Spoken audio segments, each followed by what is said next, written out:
Good morning, students. This is the third video of Chapter 1, The Living World. In the previous video, we were discussing about some characteristic features of living organisms. Characteristic features such as growth, reproduction, metabolism, consciousness, response to stimuli, and cellular organization. All these characteristics not only define living organisms, but they also differentiate living from non-living things. In this video, we will start with 1.2 diversity in the living world. Diversity का मतलब होता है variety. If you look around, you will see a large variety of living organisms, be it potted plants, insects, birds, your pets, और other animals और plants. अगर आप अपने आसपास देखोगे तो आपको लिविंग ऑर्गेनिजम्स की बहुत वैरायटी दिखेगी. आप सारे प्लांट्स को काउंट करो, इंसेक्ट्स, बर्ड्स, आपके पेट्स या फिर बाकी एनिमल्स जो भी आपके सराउंडिंग में हैं, आप सबको अगर काउंट करोगे तो आपको बहुत वैरायटी दिखेगी. There are also several organisms that you cannot see with your naked eyes, but they are all around you. कुछ ऑर्गेनिजम्स ऐसे भी होते हैं जिनको हम हमारी नेकेड आइज से नहीं देख सकते. उनको देखने के लिए माइक्रोस्कोप की ज़रूरत होती है. उन ऑर्गेनिजम्स को माइक्रो ऑर्गेनिजम्स बोलते हैं. If you were to increase the area that you make observations in, the range and variety of organisms that you see would increase. ये तो हमने हमारे आसपास देखा, बट सपोज हम इंडिया की अगर बात करें तो इंडिया में जितने भी ऑर्गेनिज्म हैं उनकी वैरायटी भी ज़्यादा है और उनकी डाइवर्सिटी भी ज़्यादा है. इसी तरह अगर हम इंडिया के बाहर अपना ऑब्जर्वेशन करेंगे, मतलब एरिया अगर हम बढ़ा दें हमारे ऑब्जर्वेशन का, तो ऑर्गेनिज्म का नंबर भी बढ़ेगा और उनकी वैरायटी और डाइवर्सिटी भी बढ़ती जाएगी. बिकॉज वर्ल्ड में बहुत डाइवर्सिटी है एनिमल्स और प्लांट्स की. If you were to visit a dense forest, you would probably see a much greater number and kinds of living organisms. अगर हम फॉरेस्ट की बात करते हैं, अगर हम फॉरेस्ट को कंपेयर करें डेजर्ट से, तो कंपैरिजन में हमको ज़्यादा ऑर्गेनिजम्स कहाँ दिखेंगे? फॉरेस्ट में, बिकॉज वहाँ पे प्लांट्स भी ज़्यादा हैं और प्लांट्स पे रहने वाले एनिमल्स भी ज़्यादा होंगे. सो डेंस फॉरेस्ट में हमको बहुत वेराइटी दिखेगी ऑर्गेनिजम्स की.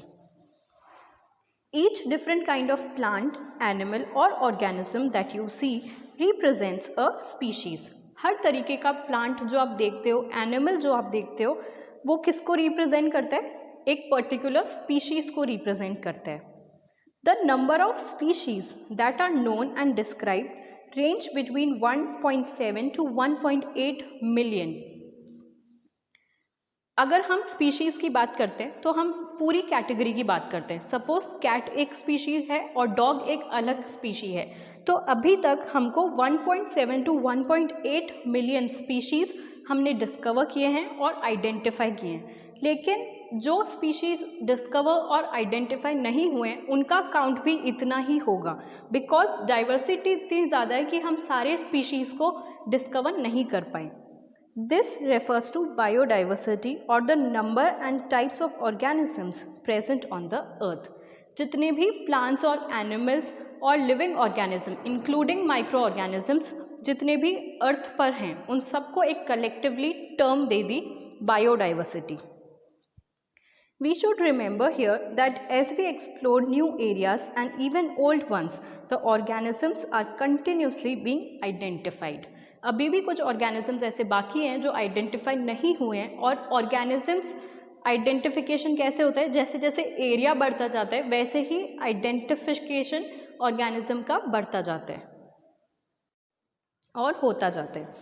As stated earlier, there are millions of plants and animals in the world. We know the plants and animals in our own area by their local names. These local names would vary from place to place, even within a country. Probably you would recognize the confusion that would be created if did not find ways and means to talk to each other to refer to organisms we are talking about. Now, when we talk about world, इतना बड़ा area है world में, इतने सारी diversity है, languages इतनी अलग है, अलग अलग तरीके के लोग हर जगह पर रहते हैं, इतने सारे ऑर्गेनिज्म को सेम नाम देना बहुत इम्पॉर्टेंट होता है। बिकॉज ऐसा इम्पॉर्टेंट नहीं है कि जो हिंदी में जिस एनिमल को हिंदी में शतरमुख बोलते हैं उसको बंगाली में उत्तरपाखी बोलते हैं एंड इंग्लिश में एज वी नो ऑस्ट्रिच बोलते हैं। सो इसी तरह से अगर सारी लैंग्वेजेस के अकॉर्डिंग हम एनिमल्स या प्लांट्स को आइडेंटिफाई करेंगे तो सबके बहुत अलग अलग नाम हो जाएंगे। इसीलिए एक कॉमन नेम देना इम्पॉर्टेंट होता है स्पीशीज़ को, ताकि वो यूनिवर्सली एक्सेप्टेड नेम सबको पता हो। Hence, there is a need to standardize the naming of living organisms such that a particular organism is known by the same name all over the world. इसीलिए organism को एक particular name देना important होता है ताकि पूरे world में उसको उसी नाम से पहचाना जाए। So the process is called nomenclature. Animals या प्लांट्स, सारे लिविंग ऑर्गेनिज्म को जब हम एक पर्टिकुलर नेम प्रोवाइड कर देते हैं जो कि यूनिवर्सली एक्सेप्टेड नेम होता है, इस प्रोसेस को नॉमेनक्लेचर बोलते हैं।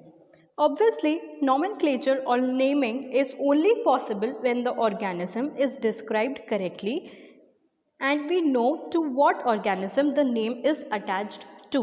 ये नॉमेनक्लेचर तभी काम का होता है जब ऑर्गेनिज्म को हम पूरी तरह से डिस्क्राइब कर दें, उसके कैरेक्टरिस्टिक फीचर्स डिस्क्राइब कर दें, हैबिटेट, हैबिट्स एक्सेट्रा, सब कुछ अगर डिस्क्राइब करें और रिकॉग्नाइज करें, तभी हमको पता होता है कि ये पर्टिकुलर नेम किस स्पीशीज़ को दिया गया है। इस प्रोसेस को आइडेंटिफिकेशन बोलते हैं। This is identification. In order to facilitate the study, number of scientists have established procedures to assign a scientific name to each known organism. बहुत सारे साइंटिस्ट ने कंट्रीब्यूट किया हर ऑर्गेनिज्म को एक पर्टिकुलर नेम प्रोवाइड कराने के लिए। This is acceptable to biologist all over the world, और सारे बायोलॉजिस्ट ने उसको एक्सेप्ट भी किया, इसीलिए वो यूनिवर्सल एक्सेप्टेड नेम होता है। For example, Homo sapiens. Homo sapien is the universal accepted name of man. For plants, scientists' names are based on agreed principles and criteria, which are provided in International Code for Botanical Nomenclature. ICBN एक ऐसी organisation है जहाँ पर nomenclature की process करते हैं। You may ask, how are animals named? Animal taxonomists have evolved International Code of Zoologist Nomenclature. अब क्योंकि यहाँ पे zoologist आ रहा है तो यहाँ पर animals का नाम रखा जाता है, और ICBN में क्योंकि botanical आ रहा है तो वहाँ पर plants की naming होती है। The scientific names ensures that each organism has only one name. Scientific name से क्या इंश्योरिटी मिलती है कि सारे ऑर्गेनिज्म को एक पर्टिकुलर नेम से रिकॉग्नाइज किया जाए। Description of any organism should enable the people in any part of the world to arrive at the same name. They also ensure that such a name has not been used for any other known organism.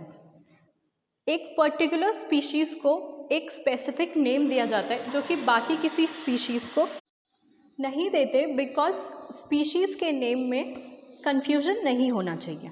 Biologists follow universally accepted principles to provide specific names to known organisms. Each name has two components, the generic name and the specific epithet. The system of providing a name with two components is called binomial nomenclature. Biologist जो होते हैं वो एक set of rules को ध्यान में रखते हैं जो यूनिवर्सली एक्सेप्टेड होते हैं। So these universally accepted principles are kept in mind before naming any organism. किसी भी ऑर्गेनिज्म को नेम करने से पहले इन सेट ऑफ रूल्स को ध्यान में रखा जाता है। नॉमेनक्लेचर में स्पीशीज़ को जो नेम प्रोवाइड कराते हैं उसमें दो कंपोनेंट्स होते हैं। First is the generic name and second is the specific epithet. सबसे पहला जो नेम होता है वो उनके जीनस का नेम होता है और सेकंड स्पीशीज़ का नेम होता है। इस नॉमेनक्लेचर सिस्टम को जहाँ पर दो नेम प्रोवाइड कराए जाते हैं एक स्पेसिफिक और पर्टिकुलर स्पीशी को, इसको बाइनोमियल नॉमेनक्लेचर बोलते हैं। ये सिस्टम कैरोलस लिनेयस ने दिया था and is being practiced by biologists all over the world. This naming system using a two-word format was found convenient. इस सिस्टम को सारे बायोलॉजिस्ट ने कन्वीनियंट माना और सबने एक्सेप्ट किया। Let us take the example of mango to understand the way of providing scientific names better. The scientific name of mango is written as Mangifera indica. इसमें जो मैंजीफेरा है ये उनका जीनस है और इंडिका मैंगो का species है। Let us see how it is a binomial name. In this name Mangifera represents the genus while indica is a particular species or a specific epithet. Other universal rules of nomenclature are. अब हम nomenclature के rules देखेंगे। ये rules बहुत important है।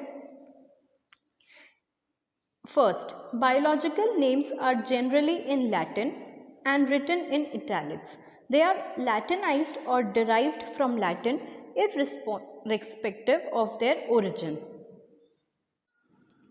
Biological names जो होते हैं वो लैटिन लैंग्वेज के होते हैं और इनको इटैलिक्स में लिखा जाता है ताकि इनको डिफ्रेंशिएट कर सके बाकी टेक्स्ट से। ये लैटिन लैंग्वेज इसलिए यूज़ करी जाती है इसमें बिकॉज ये अब डेड लैंग्वेज है, अब यूज नहीं होती। The first word in a biological name represents the genus while the second component denotes the specific epithet. जो पहला नाम होता है, पहला component होता है nomenclature का, वो genus होता है and the second component is species name. For example, Homo sapiens. Homo sapiens is the nomenclature or the specific name given to humans. इसमें जो होमो है वो जीनस है and the sapien is the species name. Both the words in a biological name when handwritten are separately underlined और printed in italics to indicate their Latin origin. इन दोनों names का Latin origin बताने के लिए जब इनको हाथ से लिखते हैं तब इनको सेपरेटली अंडरलाइन करते हैं, जीनस को अलग अंडरलाइन करेंगे और स्पीशीज़ के नेम को अलग अंडरलाइन करेंगे। और जब इसको टाइप करते हैं या कंप्यूटराइज्ड करते हैं तब इसको इटैलिक्स में लिखा जाता है बिकॉज फॉन्ट अलग करने के लिए, ताकि इनका लैटिन ओरिजिन पता चले। The first word denoting the genus starts with a capital letter while the specific epithet starts with a small letter. First word जो जीनस होता है वो कैपिटल लेटर से स्टार्ट करते हैं और जो सेकेंड वर्ड है स्पेसिफिक एपिथेट जो है उसको हम स्मॉल लेटर से या लोअर कैप्स से लिखेंगे। As you can see in the example of Mangifera indica. Mangifera is the genus name. First letter starts with capital and indica is the specific epithet and the first letter of species starts with lower case. Name of the author appears after the specific epithet, that is at the end of the biological name, and is written in an abbreviated form. Example, Mangifera indica Linn. Because Mangifera indica जो mango का scientific name है इसको Linnaeus Carolus ने दिया था, इसीलिए उनके name का इनिशियल इसके आगे लगता है। इससे ये इंडिकेट होता है कि किस ऑथर ने इसको आइडेंटिफाई किया। It indicates that this species was first described by Linnaeus. Now, since it is nearly impossible to study all the living organisms, it is necessary to devise some means to make this possible. This process is called classification. सारे living organism को सिर्फ उनके specific name से identify करना और उनको describe करना impossible है, इसीलिए एक क्लासिफिकेशन हर ऑर्गेनिज्म को प्रोवाइड करा गया, वेदर प्लांट्स और एनिमल्स। इस क्लासिफिकेशन के बेसिस पर उनके कैरेक्टरिस्टिक फीचर्स को डिस्क्राइब किया जाता है जिससे उनका रिकग्निशन बहुत ईजिली हो जाता है। In the next video, we will talk about classification, taxa, taxonomy and systematics.